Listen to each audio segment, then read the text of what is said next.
eh, kita mulai dalam sebenarnya ini di media, di koran, di multimedia yang lain, alat peraga, itu sudah banyak informasi tentang ini, tentang masalah COVID ya. Tidak semua yang saya paparkan terlalu detail. Nanti kalau misalnya mau bertanya, mangga silahkan. Sebelumnya saya mengucapkan terima kasih kepada panitia yang sudah mengundang saya, terutama adik saya, Kartika Sari Effendi, dengan Kang Opik, dan dari tim Khairul Ummah sudah mengundang saya. Sebenarnya dari bidang ilmu saya seorang urolog, tetapi dasar keilmuan pasti mempelajari masalah vaksin, karena merupakan dasar keilmuan. Sebagai dokter itu harus mengenali masalah vaksin ataupun masalah virus. Sebelumnya, bismillah dulu. Bismillahirrahmanirrahim. Kita mulai.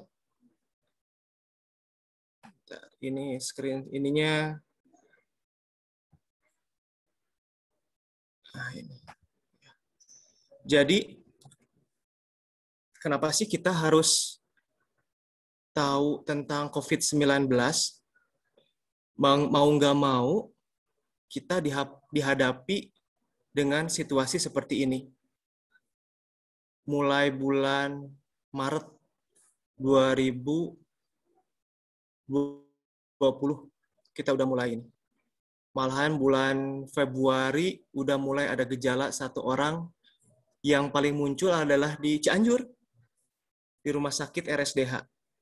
Udah muncul satu. Lanjut berkembang, sampai sekarang mau menginjak 1 tahun lebih. Udah kali 2 lebaran kita menghadapi seperti ini. Update 25 Mei 2021, kasus di Indonesia itu yang diperiksa spesimennya dari total sekitar 260 juta rakyat Indonesia, kita hanya bisa mengambil spesimen yaitu sekitar 10.882.055 orang. Kasus negatif sekitar 83,6%, yaitu 9.095.868 orang. Kasus yang confirm, yang udah positif bahwa dia terserang COVID, baik yang bergejala ataupun yang tidak bergejala, yaitu sekitar 1.786.187 orang. Kasus yang meninggal yaitu 499.627 orang. Hampir ya bisa dibilang 1/4 lah ya, kalau di wilayah Cianjur itu, wilayah Cianjur sekitar 1 jutaan, hampir 1/4-nya lah kasus meninggal sekitar 28,0%.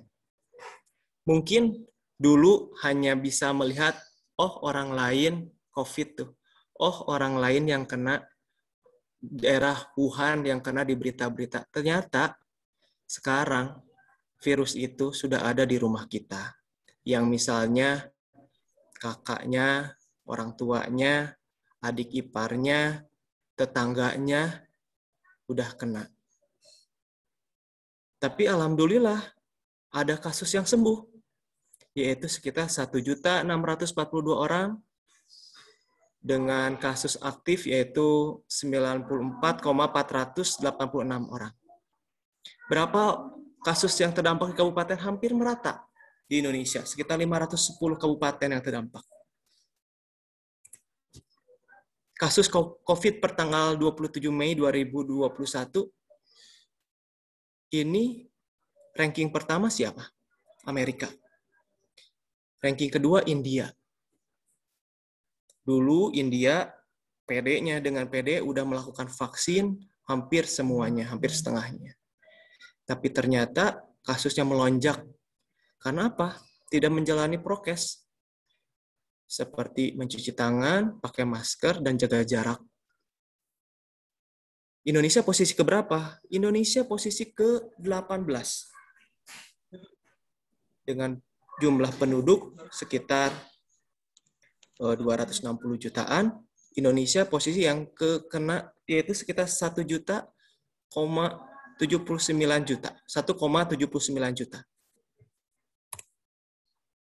Tersebar di mana aja? Hampir merata. Hampir merata.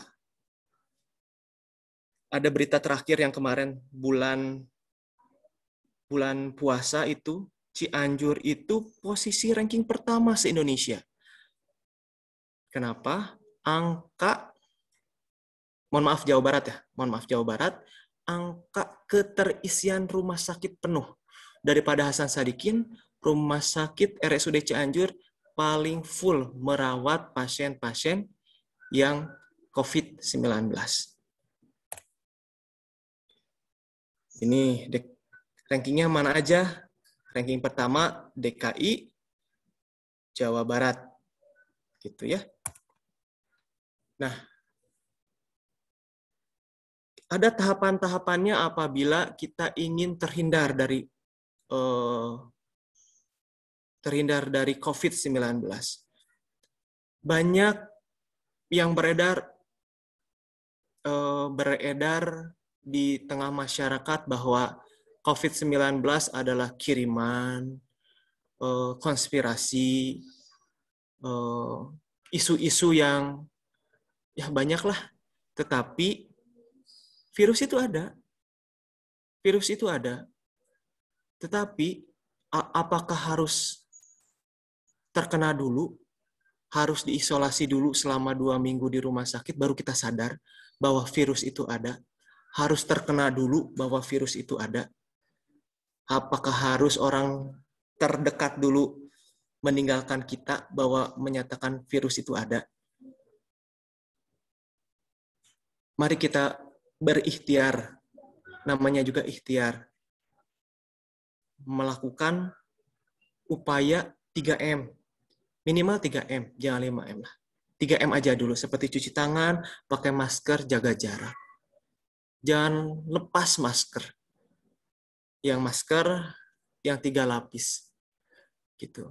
Nah, ada upaya lagi dari pemerintah, terlepas dari kontroversinya. Apakah itu vaksin, tapi saya hanya berbicara di sini dalam kapasitas medis. Vaksinasi adalah proses di dalam tubuh di mana seorang menjadi kebal atau terlindungi dari suatu penyakit, sehingga apabila suatu saat terpajan dengan penyakit tersebut, maka tidak akan sakit atau hanya mengalami sakit ringan. Garis bawahi, mengalami sakit ringan. Biasanya dengan pemberian vaksin. Vaksin itu apa sih? Vaksin itu produk biologi yang berisi antigen, berupa mikroorganisme atau sebagainya, atau virus yang diremahkan, ataupun zat yang itu merupakan penyakit, tapi yang dilemahkan, yang dimasukkan ke dalam tubuh kita. Kejam. Tetapi manfaat daripada lihat mudorotnya, manfaatnya lebih banyak. Gitu. Contohnya gini, apabila kita punya rumah nih, ini logikanya, kita punya rumah, terus suatu saat ada kemalingannya coba-coba masuk, dia hanya ngambil sesuatu sedikit, barang apa gitu. Kita si pemilik rumah tahu dong kelemahannya bagian mana aja yang harus diwaspadai untuk menghindari kejadian malingnya lagi. Contohnya, pasang CCTV, pasang pagar, pasang kunci. Hal logikanya juga sama dengan vaksin. Jadi, dimasukkan dulu mikroorganisme yang dilemahkan, virus yang dilemahkan ke dalam tubuh kita.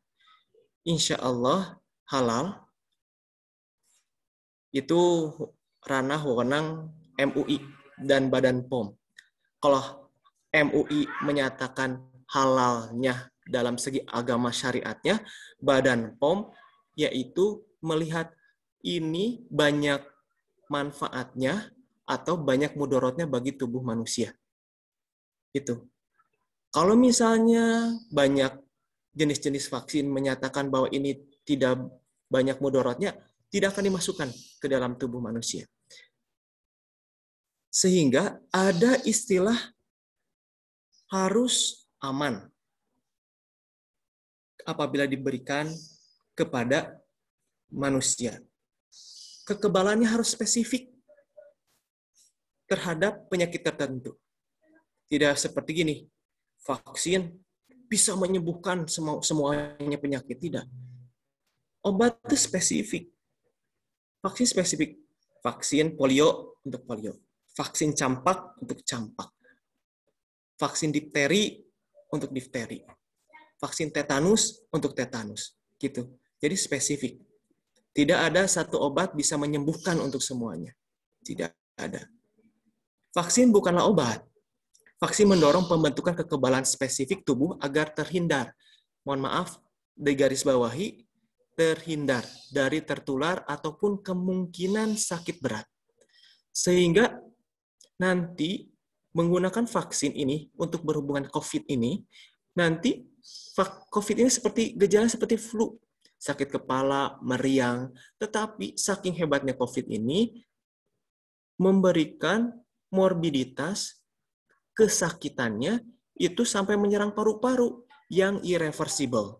Maksud irreversible itu paru-paru kalau udah rusak tidak akan balik lagi seperti semula. Efeknya sesak. Efeknya seperti apa? Mungkin saya akan menggarisbawahi ketika salah satu ulama besar kita, dia pengen jalan-jalan, pengen terbang untuk pergi ke salah satu yaitu Medan, untuk pulang kampung dari Riau, dari Pekanbaru. Dia hanya untuk tes swab, untuk salah satu syarat untuk bepergian. Ketika positif, tidak ada gejala sama sekali. Tapi harus diisolasi dalam jangka waktu beberapa saat karena ada komorbiditas ataupun adanya penyakit penyerta. Semakin ngedrop, semakin drop, semakin drop, semakin drop. Gitu. Makanya kita harus berwaspada. Ini sejarah vaksin di Indonesia. Secara singkat aja ya. Vaksinasi tidak hanya bertujuan untuk memutus rantai penularan penyakit dan menghentikan wabah saja, tetapi juga dalam jangka panjang untuk mengeliminasi atau mengurangi bahan mengeradikasi, memusnahkan, atau menghilangkan penyakit itu sendiri. Contohnya, ini kantor Bio Farma ya. Ini pada tahun 1956 kasus cacar meningkat. Paniknya luar biasa. Bayangin, kalau COVID nggak kelihatan, tapi kalau cacar air kelihatan. Beruntus-beruntus, panas badan, panik kan? Gimana coba cara obatnya? Itu virus, daya tahan tubuh menurun, panas badan tinggi. Obatnya bingung, itu penyakit baru pada tahun itu. Tapi wabahnya luar biasa.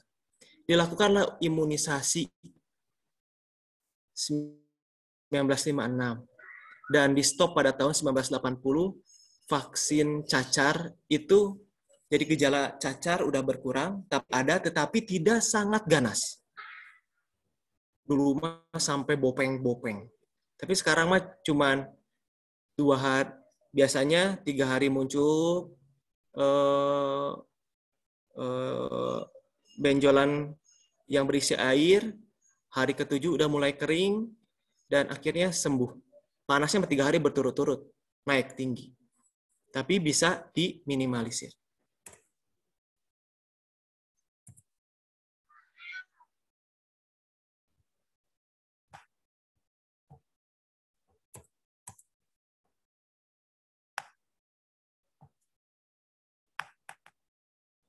Nah, ini kasus polio itu muncul 1972. Kasus polio yang paling kalau dibilang konspirasi asa naif ya. Tahu Presiden Donald Rumsfeld, Presiden Amerika, itu kena polio juga. Bentar.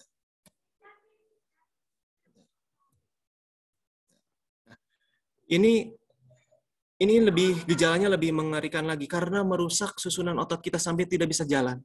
Lumpuh layu. Apakah eh, eh, para teman-teman di sini pernah melihat yang polio? Di sekitar kita ada yang polio? Tidak. Karena alhamdulillah hampir semua program vaksinasi wajib anak usia di bawah 1 tahun itu harus vaksin polio. Gitu. Kalau ada di wilayah satu desa aja polio, satu kabupaten pasti melaksanakan pekan imunisasi nasional. Kalau ada yang lumpuh layu lagi. Gitu. Tahun 2014 Indonesia bebas polio. Target 2023 menuju eradikasi polio. Nah, ini tetanus. Mohon maaf agak ini kebetulan saya direkturnya Putih Medika. Saya ingin memberikan informasi di Indonesia dengan upaya gencar pemberian imunisasi tetanus toksoid. Jadi dulu tuh ada istilah ketika habis melahirkan kejang-kejang ibu hamil.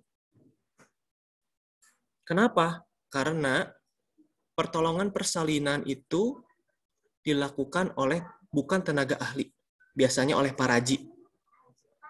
Yaitu fungsi vaksin ini, vaksin tetanus itu untuk menghilangkan tetanus maternal ataupun kejang pada dede bayi neonatus. Jadi ibunya kejang, anaknya juga kejang. Karena apa? Jadi dulu sebelum era adanya bidan terlatih, ada dokter-dokter kandungan, yaitu memotong tali pusat itu dengan hinis, tanpa cuci tangan, melakukan persalinannya, pakai pisau dapur. Pakai air hangat, udah beres aja gitu. Itu akan menyebabkan kejang pada ibu hamil dan bayinya. Tetapi gencar-gencaranlah setiap ibu catin, calon pengantin biasanya dikasih vaksin tetanus tetek. Biasanya untuk surat sehat dulu, untuk ingin dari KUA bahwa persyaratan untuk menikah itu harus ada disuntik vaksin dulu di puskesmas, lalu sebagai persyarat untuk pernikahan, untuk dari KUA-nya. Dan ketika masa-masa akan dalam persalinan, ibu hamil juga divaksin juga tetanus. Kebetulan di Klinik Putih Medika juga kita menyediakan vaksin tersebut gitu. Selanjutnya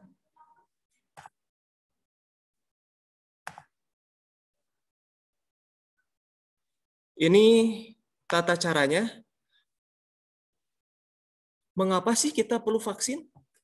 Secara tidak langsung saya sudah menjelaskan sebelumnya, yaitu menyelamatkan jiwa, melindungi diri keluarga dan masyarakat dari berbagai penyakit.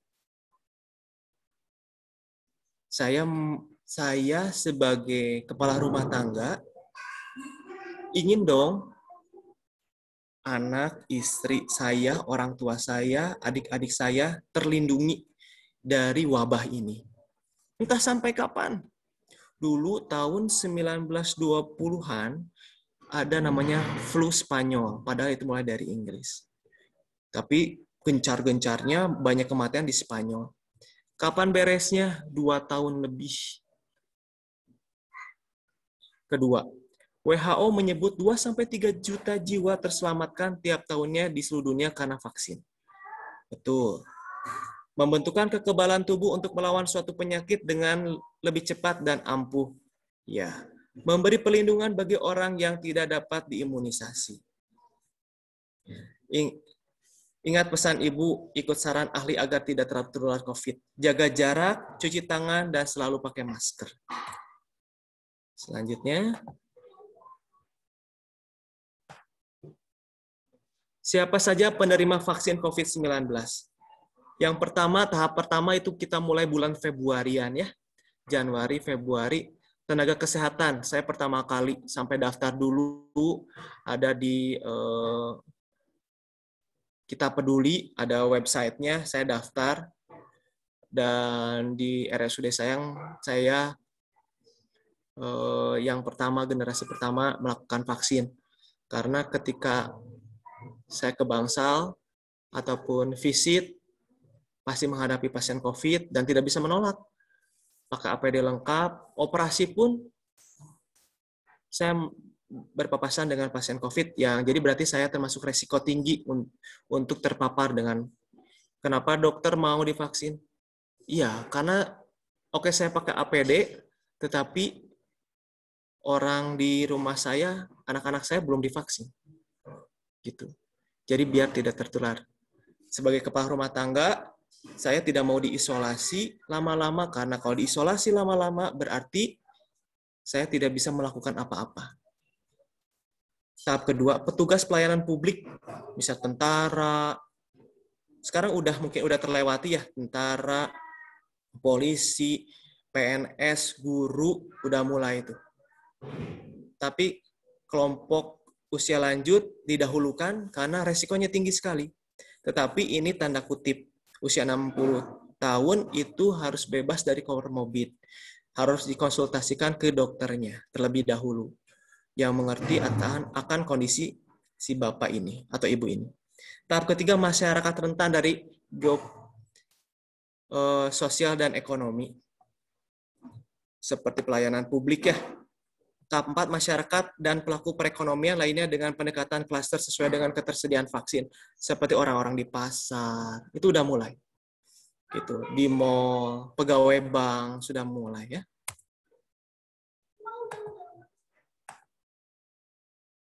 Lalu pelayanan vaksin COVID di 2 meja. Ini ada videonya. Saya coba ya. Pelayanan vaksinasi COVID-19 2 meja. Sasaran datang ke fasilitas pelayanan kesehatan yang sudah ditentukan meja 2. Memasuki ruang tunggu.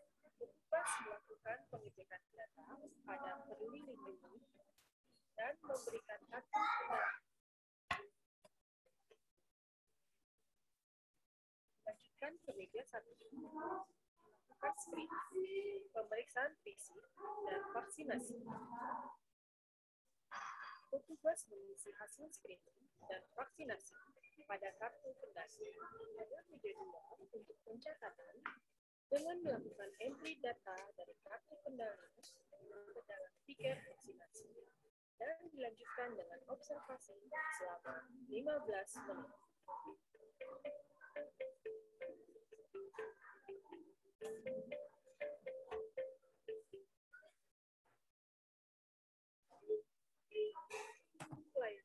Vaksinasi COVID-19, pelayanan vaksinasi COVID-19 2 meja. Datang ke fasilitas.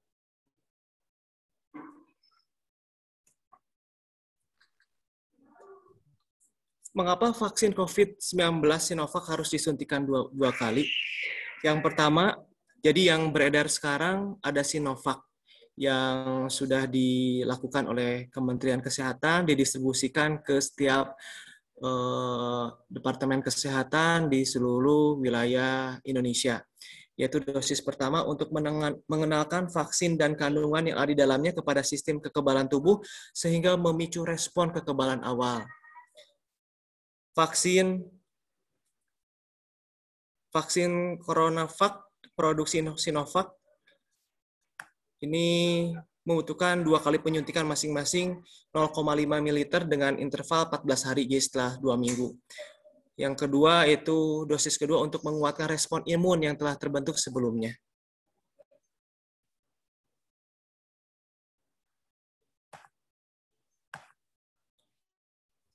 Nah, apa sih? Ada banyak respon di tengah masyarakat bahwa ada yang meninggal lah, ada yang sesek, ada yang lemes, sampai ada yang pingsan. Nah, ini kejadian-kejadian yang di ada pasien ataupun masyarakat, tidak semuanya, hanya 0,0000 sekian, yaitu kejadian ikutan pasca imunisasi.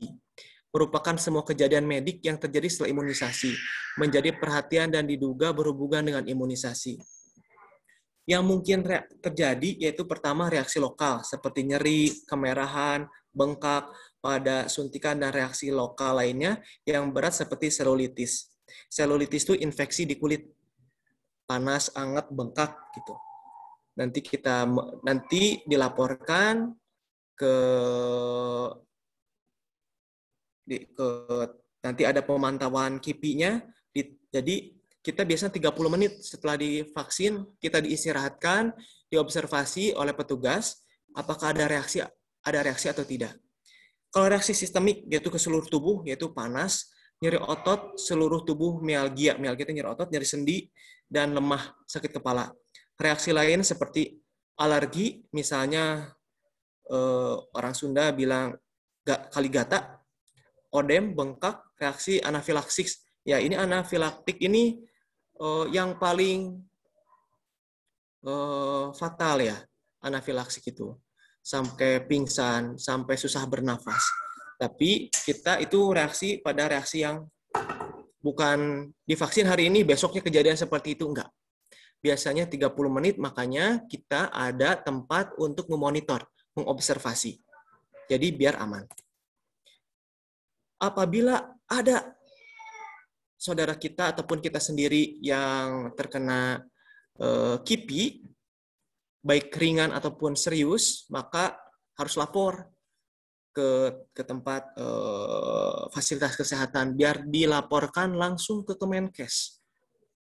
Apakah vaksin ini aman atau tidak?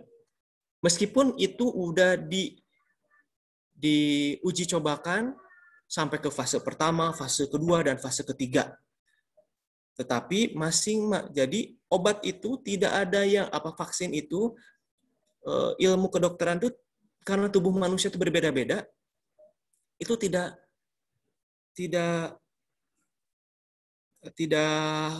seperti matematika 1+1 harus 2, enggak. Pasti ada yang lainnya gitu. Jadi makanya kita harus jaga-jaga. Untuk pemantauan dan penanggulangan KIPI, Menteri Kesehatan telah membentuk Komite Nasional Pengkajian dan Penanggulangan KIPI, serta Gubernur membentuk Komite Daerah Pengkajian dan Penanggulangan KIPI. Untuk mengantisipasi efek samping dari vaksinasi yang bersifat segera, sementara yang pada umumnya bersifat ringan pada tiap sesi vaksinasi, penerima vaksin akan dipantau selama 30 menit sebelum meninggalkan lokasi vaksin.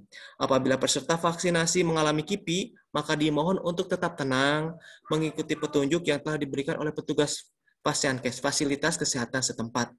Peserta mengikuti vaksin. Setelah selesai vaksinasi dan observasi, peserta akan mendapatkan kertas berisi informasi kontak yang bisa peserta hubungi jika mengalami KIPI.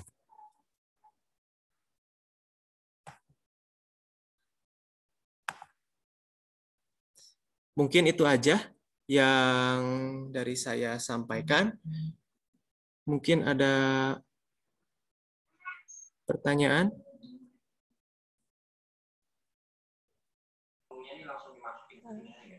Assalamualaikum, Dok. Ya. Ya, saya mau tanya, untuk pasien yang komorbid itu kan berarti tidak diperkenankan untuk vaksin ya, Dok ya? Apa dulu nih? Ya misalkan walaupun usianya misalkan di bawah 60 tahun, tapi misalkan ada gejala seperti diabetes atau misalkan memang mengidap diabetes atau misalkan darah tinggi, ada itu sebaiknya tidak. Jadi banyak yang pada petugas tuh, jadi rata-rata yang datang ke sana tuh udah tahu saya tuh penderita darah tinggi, udah tahu saya tuh punya penyakit diabetes meletus. Nah, pasti datang aja ke sana, ke petugas. Tapi ketika di screening masalah komorbid, pasti nggak lolos kan? Nah, alangkah lebih baiknya daripada capek-capek untuk divaksin, lebih baik konsultasi ke dokternya, dokter penyakit dalamnya, yang lebih, kadang-kadang kan kalau komorbidnya misalnya diabetes mellitus, tetapi gula darahnya udah normal, udah beberapa tahun ini normal, terkontrol, bisa nggak untuk ikutan vaksin? Jadi rata-rata para juru yang melakukan vaksin, juru yang melakukan vaksin itu minta surat pernyataan dari dokter penyakit dalam, apakah bisa divaksin atau tidak, gitu. Jadi kan tidak selamanya punya penyakit gula dengan kadar gula tinggi, gitu kan. Rata-rata gula darah di bawah 180, nah itu harus ditanyakan kembali ke dokter penyakit dalam atau dokter pribadinya, apakah bisa atau enggak, gitu.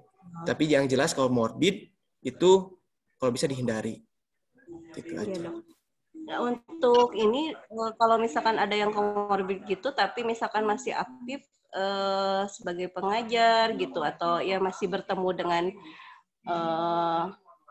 ya maksudnya masih interaksi normal gitu dengan banyak orang, itu udah kan kalau nggak salah ini untuk pembelajaran ya ke depannya guru-guru itu kan harus divaksin ya.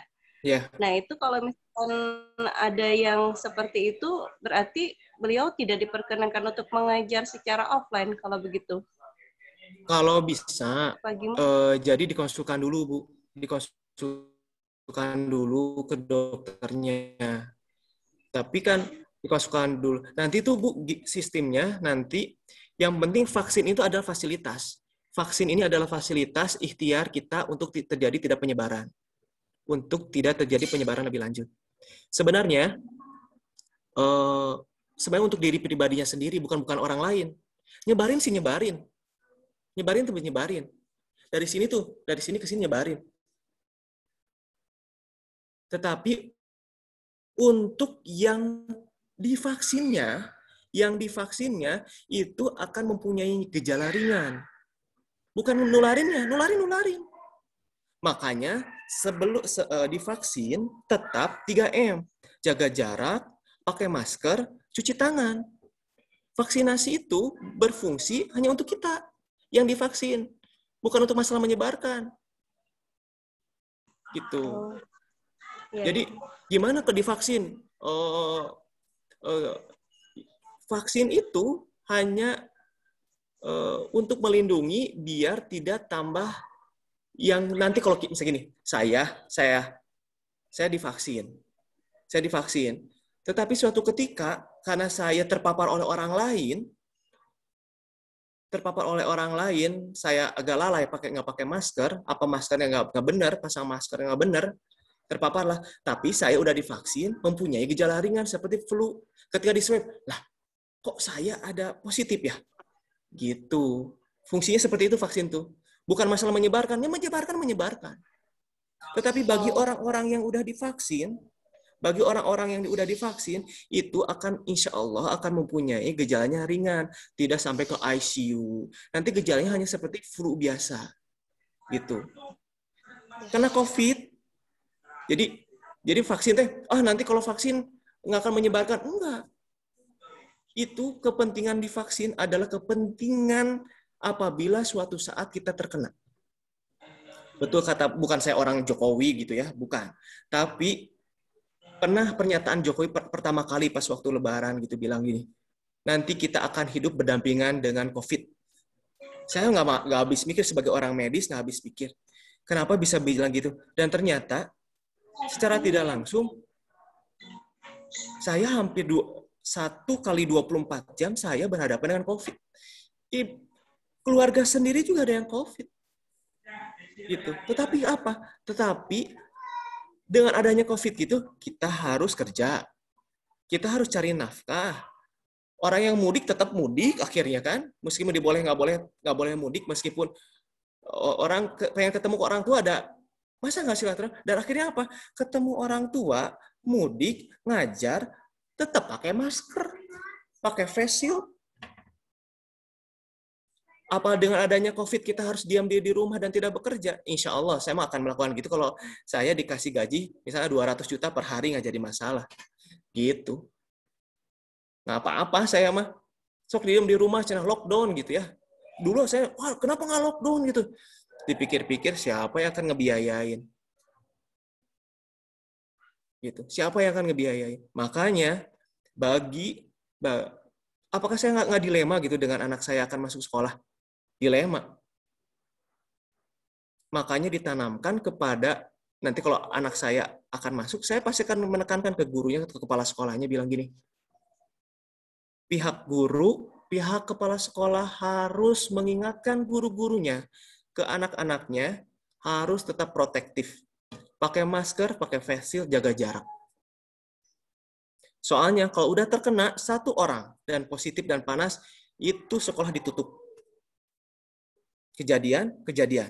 Di mana? Di Tasik pesantren. Lagi wabah, lagi di mana tuh? Lagi heboh-hebohnya lockdown, nggak dibuka dan nggak boleh dibuka pesantrennya. Dia mengajarkan tetap karena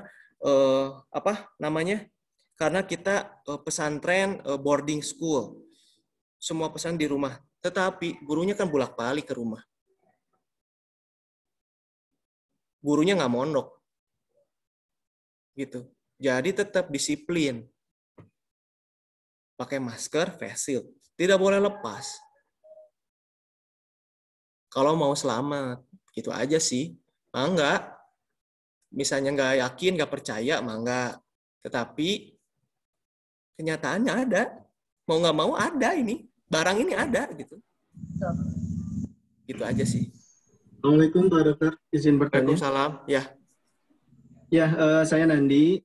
Saya mewakili suara di antara beberapa pengajar secara khusus dan secara umum begitu ya. Dan ingin mempertanyakan bahwa kemarin saya silaturahim dengan guru di SMK Muhammadiyah 1 Sukabumi. Kemudian beliau bercerita ada gurunya. Jadi mungkin kasus yang terulang, bukan mengulang mungkin ya, tapi kejadian di sana berdasarkan referensi dari guru tersebut, rekan saya, bahwa pada saat setelah divaksin itu beberapa saat kemudian itu terkena COVID dan sampai ya qadarullah sampai meninggal begitu.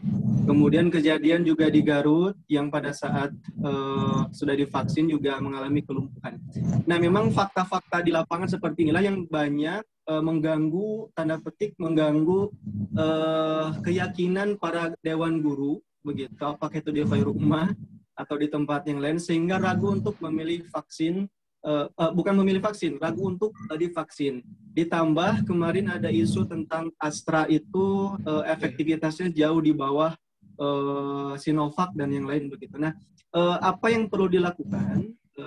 Kebetulan memang salah satu di antara tujuan dari pertemuan ini adalah untuk menjawab keraguan-raguan dari para guru terhadap fakta-fakta yang didapatkan di lapangan, meskipun fakta itu juga sifatnya tidak komprehensif, mereka pelajari hanya sekedar mendengar, tidak menelaah lebih lanjut. Nah, untuk mengcounter itu atau memberikan rasa yakin kepada asatid, pada para guru begitu ya, mengenai fakta yang terjadi di lapangan itu bagaimana? Terima kasih, hatur nuhun.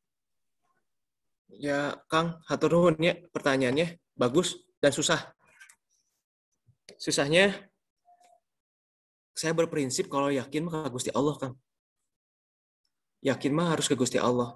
Karena 100% benar. Kalau vaksin, jadi bukan eksak. Bukan seperti 1 tambah 1 adalah 2. Bukan seperti kalau udah divaksin, pasti akan tidak terkena COVID. Pasti aman. Jadi banyak 1001 alasan orang kesehatan untuk mengcounter hal seperti ini. Makanya diadakanlah istilah KIPI, kejadian ikutan pasca imunisasi. Sampai Kementerian Kesehatan membuat lembaganya. Gubernur membuat lembaganya. Tapi kejadian itu hanya dari 0,000 berapa persen. Gitu. Jadi, adapun yang meninggal kemarin, yang paling mengerikan adalah seperti ini, Kang. Jadi ada orang OTG. OTG itu orang tanpa gejala COVID. Disuntik COVID. Dia double. Dia udah COVID, disuntik lagi COVID. Dia tambah tinggi kan.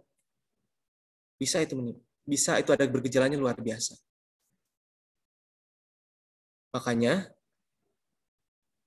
terus ada lagi yang Astra, tapi di negara lain, wah digembar-gemborkan, malahan untuk ada teman saya untuk ada istilah Sinovac yang kita terkenal Sinovac sekarang, yang udah dikonfirmasi sama Bio Farma, belum keluar sertifikasinya sama WHO, tapi Astra sudah izinnya. Ada istilah terjadi pendarahan dari Astra. Tapi tidak semuanya yang disuntik Astra itu terjadi seperti itu. Kalau gitu mah 1 GGM seperti itu. Atau yang disuntik saya Sinovac. Nggak seperti itu. Saya tahu yang di Sinovac. Gitu. Jadi masyarakat sekarang tuh udah pintar, udah jeli, bisa baca referensi banyak dari jurnal-jurnal. Mangga, saya hanya berkeyakinan, kalau yakin hanya kepada Allah. Ini pilihan. Ikhtiar. Jadi, gimana cara meyakinkan bahwa kita mau divaksin atau tidak? Itu pilihan, kan? Nggak bisa dipaksakan. Nggak bisa dipaksakan. Tetapi, ini ikhtiar. Jadi, orang yang mau divaksin harus assess sendiri. Saya layak nggak divaksin? Apakah saya sudah ada komorbid atau tidak? Ada hipertensi atau tidak? Ada gula atau tidak? Kalau ada gula dan ada hipertensi, saya minta surat keterangan sehat dulu dari dokter yang saya periksa. Udah terkontrol belum gulanya? Tensinya udah terkontrol atau belum? Gitu. Dan kalau mau tahu, ini vaksin nanti sebelum divaksin itu. Ini vaksin jenisnya apa sih? Astra atau Sinovac? Tanya dulu. Lihat di media-media mana yang, jangan media kadang-kadang nggak jelas juga, tapi langsung tanya ke dokter, misal kalau di puskesmas, pasti semuanya pasti kebagian. Ini akan dirutinkan. Karena COVID ini, kalau nggak sama kita, oleh komunitas kita, oleh diri kita, nah kan susah hilangnya. Apalagi ada jenis baru lah, segala macam. Gitu. Jadi itu pilihan, mangga, silahkan. Tetapi hal-hal informasi yang tentang masalah KIPI itu merupakan satu dari sekian banyak yang bukan selamat ya. Kalau selamat seperti saya menyuruh orang bunuh diri pakai pisau mintul gitu, yang satu berdarah, yang satu enggak gitu, enggak kan? Gitu. Jadi yang pertama kita assess diri dulu sendiri jawabannya, apakah kita layak atau tidak. Yang seperti saya sebutkan, ada komorbid, apakah ada sesek, perokok berat, ada batuk-batuk, apakah pernah flu dalam jangka waktu 2 minggu, 1 bulan terakhir, lebih aman seperti itu. Gitu aja sih. Untuk meyakinkan. Gitu. Ada lagi? Mudah-mudahan bisa menjawab ya. Satu lagi, Dok. Benarkah kalau orang yang sudah terpapar itu tidak perlu divaksin karena katanya sudah secara alami dia terbentuk ya itunya kekebalan tubuhnya dari virus yang sebelumnya. Jadi ini ada saya baca di panduan Kemenkes ya. Jadi semuanya berdasarkan Kemenkes, berdasarkan protap yang ada. Jadi ketika orang sudah pernah terpapar oleh COVID, ingat, tetap pakai masker. Meskipun udah swab terakhir PCR-nya negatif, tetap pakai masker. Alhamdulillah dia tidak akan terkena lagi dalam jangka waktu 3 bulan. 3 bulan. Setelah 3 bulan, dianjurkan untuk divaksin. Gitu. Tetapi kalau terkena ketika habis dalam masa-masa 3 bulan ini terkena lagi, itu akan lebih parah COVID-nya. Gitu aja sih. Jadi kalau udah kena, nanti bisa divaksin sekitar 3 bulan yang sebelumnya dinyatakan dia itu negatif oleh PCR ya. Gitu. Jadi ada kemungkinan terkena lagi setelah 3 bulan ya. Jadi masa Nah, apa ya namanya? Ini apa dibilangnya inkubasi virus itu mungkin 3 bulan gitu. Ya, Apa ya? ya bisa seperti itu. Jadi bertahan antibodi, mengenal antibodi. Antigen kan udah masuk nih. Dia udah timbul antibodi. Jadi ketika ada tentara di dalam tubuh kita namanya antibodi, apabila ada vaksin dia bisa menyerang. Bisa mengcounter. Tetapi si antibodi atau tentara itu akan seiring melemah, makanya harus diperkenalkan lagi, gitu. Dan ingat, ini akan COVID ini, apakah nanti ketika udah divaksin nih, program pemerintah vaksin nih, 2 kali vaksin, tahap 1, tahap 2, gitu, 2 kali vaksin yang jaraknya 14 hari, apakah akan kuat selamanya? Enggak. Tetap harus pakai masker, cuci tangan, dan jaga jarak. Gitu. Nah, ini kita ngomong ini hanya mengedukasi, namanya herd immunity. Mungkin udah jelas herd immunity. Jadi gini, ada istilah, ada orang-orang yang anti vaksin, digembar-gemborkan. Bukan saya antipati seperti itu ya. Jadi jangan divaksin gitu. Herd immunity itu dia tidak divaksin, tapi teman-temannya sehat. Udah divaksin. Dia tidak diimunisasi, tapi orang-orang lainnya nggak ada. Karena udah hilang. Jadi daerah sekitarnya udah pada sehat. Itu herd immunity. Jadi pemerintah itu pengen 70% rakyat Indonesia itu divaksin. 70%. Jadi biar terjadi kekebalan secara nasional. Jadi bagi orang-orang yang punya komorbid, orang yang nggak divaksin, tetapi orang seperti kita yang sehat, yang punya tenaga, udah divaksin, jadi ketemu dengan yang komorbid, karena kitanya bagus, tidak terkena COVID, jadi nggak jadi masalah. Gitu. Namanya herd immunity. Gitu. Seperti gini, ada istilah, saya nggak pernah divaksin loh, anak-anak saya nggak pernah divaksin. Ya iyalah, sehat-sehat dan sehat-sehat aja gitu. Ya iyalah, dan sekelilingnya udah pada divaksin. Anak-anak sekitar udah pada divaksin. Tapi ada satu daerah, apabila ada satu daerah, satu desa, satu kampung nggak divaksin, terus ada polio, nah itu bakal menyebar. Karena dia si virus itu mengena ke orang-orang yang nggak divaksin, gitu. Itu namanya herd immunity. Kalau yang nggak divaksin gaul dengan orang yang divaksin, dia nggak akan kena apa-apa. Bagus. Tapi masalahnya ada komunitas yang nggak mau divaksin, terus saja bilang seperti itu, nanti suatu saat pasti kena. Itu aja sih. Memang, ya Dok, gimana? Maaf dok, kan itu ada istilah long COVID ya dok ya. Jadi kadang-kadang ketika ada yang setelah 14 hari dia terbebas gitu ya, udah negatif lagi, tapi 14 hari gimana teh? 14 hari gimana teh? Ya misalkan udah selesai 14 hari ya dok ya, isolasi gitu misalkan. Oh iya. Gitu. Tapi ada juga yang katanya setelah isolasi itu dia masih ada itu si virusnya tuh katanya walaupun dia misalkan bangkai itu dia masih terdeteksi sebagai Ada. positif gitu. Iya, ada.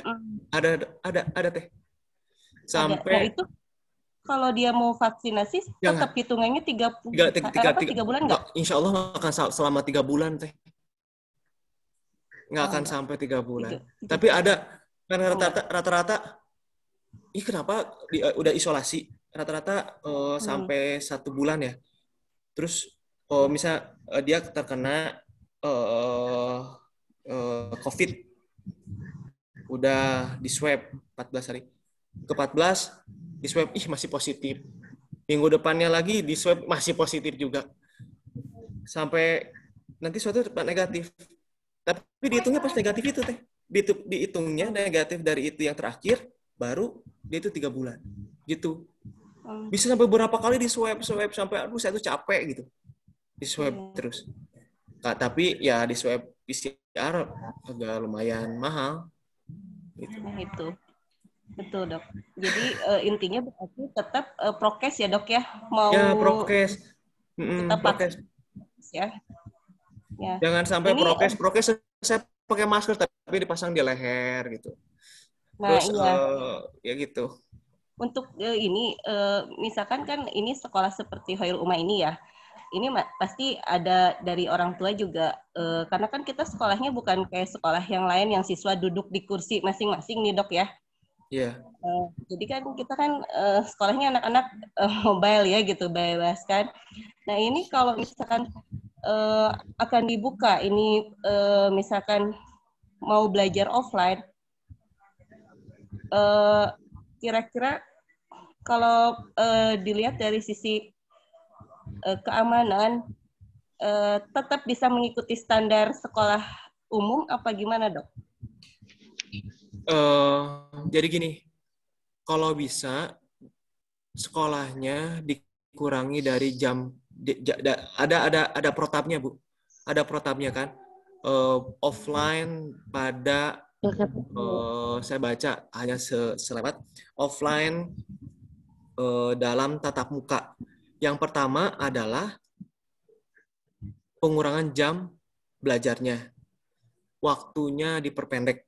Kedua, jumlah siswanya juga harus tidak crowded, berarti setengahnya, dan jaga jarak gitu. Jaga jarak otomatis ya nanti proses makan siangnya, jajannya anak-anak tuh harus diperhatikan oleh pihak sekolah. Jadi jangan sampai anak-anak ngobrol aja. Jadi pemerintah tuh pengennya anak sekolah belajar dengan gurunya, bukan dengan temannya. Gurunya datang, udah gitu, udah beres belajar, pulang, beres. Pengen seperti itu. Jadi mengurangi kontak dengan yang lain. Pemerintah tuh udah percaya ke gurunya pasti menjalankan prokes. Gitu. Pemerintah pasti percaya, makanya dibuka offline. Tetapi dengan syarat, datang diantar oleh orang tuanya, belajar sampai dari jam pagi sampai jam berapa yang ditentukan, itu hanya dengan ketemu dengan guru. Bukan sosialisasi dengan temannya. Gitu. Kan dulu mah tatap muka lewat Zoom. Iya. Tidak tahu perkembangan anak. Tetapi sekarang niatnya itu hanya ketemu dengan guru biar melihat evaluasi hariannya seperti apa. Gitu. Jadi nggak ada istilah ngobrol main dengan anak, gitu nggak ada. Nanti ada jam istirahat, nggak ada. Ketat banget. Ingat, kalau tidak disiplin, kalau ada yang kena, malahan anak masuk pun itu harus screening dulu. Tidak ada boleh ada yang batuk, ada yang flu, ada yang panas badan sebelum masuk tuh. Karena kalau ada yang menyatakan nanti ada orang tua siswa bilang gini seperti ini, itu kemarin sekolah jadi panas loh anaknya. Langsung di swab lah ada orang dinas kesehatan, dinyatakan itu adalah tempat sumber utama penyebaran COVID-19 ditutup itu. Resikonya itu. Langsung isolasi. Semuanya di swab. Semuanya dirumahkan. Nanti WFH lagi, work from home lagi. Nanti nge-zoom lagi dalam waktu beberapa saat sampai 14 hari sampai dinyatakan semuanya negatif. Gitu. Mangga. Iya, tugas sekolahnya berarti berat ya, Dok? Berat. PR-nya tugasnya besar. berat. Iya. Kalau mau berarti nanti di tempat masuk ya screening gurunya juga. Jadi ketat, screening gurunya juga. Ada nggak boleh ada batuk, nggak boleh ada panas, nggak boleh ada apa-apa. Gurunya juga pakai face shield. Tapi jangan sampai gini, nanti ada yang kejadian, nanti di tracing sama dinas kesehatan. Guru yang mana nih yang positif? Gitu. Ngaruh juga akhirnya. Gitu. Nanti jadi mulai kalau ada TU-nya diperiksa. Kalau setiap hari itu. Kalau agak meriang dikit nggak boleh masuk. Gitu. Jadi yang ke sekolah itu adalah yang sehat. Harus diedukasi orang tuanya juga. Kalau misalnya nanti pagi-pagi ketika di screening anaknya tidak boleh masuk sekolah, ya mohon maaf. Hitung di betotan gitu, ceritanya naonan ayat. Ya. Ya, Berarti kalau misalkan orang tuanya apatis, tidak mau terima, tapi tetap pengen offline, itu sebaiknya ditolak ya, Dok ya? Iya, karena mengancam siswa yang lain kan? Iya, iya. Berarti harus betul-betul edukasinya ya. Pokoknya harus Ya. tega aja gitu, gimana pun. Ya, tapi ya kalau ya itu mungkin kebijakan sekolah kayak gimana ya. Mungkin ada plan A, plan B-nya. Kalau bagi yang tidak bisa masuk gitu. Itu aja sih. Iya, ya duhun, Dok. Ya, mangga sami-sami. Sudah cukup? Ada lagi? Udah ya? Udah jam 2.